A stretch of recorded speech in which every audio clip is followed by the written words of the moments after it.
What Christmas means to me. 3 things go by the name of Christmas. 1 is a religious festival. This is important and obligatory for Christians. But as it can be of no interest to anyone else, I shall naturally say no more about it here. The second, it has complex historical connections with the first, but we needn't go into them, is a popular holiday, an occasion for merrymaking and hospitality. If it were my business to have a view on this, I should say that I much approve of merrymaking. But what I approve of much more is everybody minding his own business. I see no reason why I should volunteer views as to how other people should spend their own money, in their own leisure, among their own friends. It is highly probable that they want my advice on such matters as little as I want theirs. But the third thing called Christmas is, unfortunately, everyone's business. I mean, of course, the commercial racket. The interchange of presents was a very small ingredient in the older English festivity. Mr. Pickwick took a cod with him to Dingley Dell. The reformed Scrooge ordered a turkey for his clerk. Lovers sent love gifts. Toys and fruit were given to children. But the idea that not only all friends, but even all acquaintances should give one another presents, or at least send one another cards, is quite modern, and has been forced upon us by the shopkeepers. Neither of these circumstances is in itself a reason for condemning it. I condemn it on the following grounds. 1.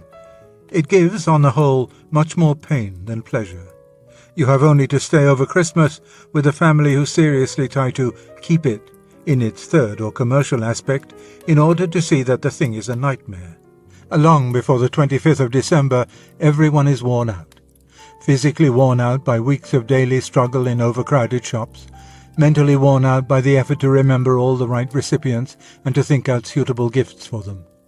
They are in no trim for merrymaking, much less, if they should want to take part in a religious act. They look far more as if there had been a long illness in the house. 2. Most of it is involuntary. The modern rule is that anyone can force you to give him a present by sending you a quite unprovoked present of his own. It is almost a blackmail. Who has not heard the wail of despair, and indeed of resentment, when, at the last moment, just as everyone hoped that the nuisance was over for one more year, the unwanted gift from Mrs. Busy, whom we hardly remember, flops unwelcomed through the letterbox, and back to the dreadful shops one of us has to go. 3. Things are given as presents which no mortal ever bought for himself. Gaudy and useless gadgets, novelties, because no one was ever fool enough to make their like before. Have we really no better use for materials and for human skill and time than to spend them on all this rubbish? 4. The nuisance. For after all, during the racket we still have all our ordinary and necessary shopping to do, and the racket trebles the labour of it. We are told that the whole dreary business must go on because it is good for trade. It is, in fact, merely one annual symptom of that lunatic condition of our country, and indeed of the world, in which everyone lives by persuading everyone else to buy things.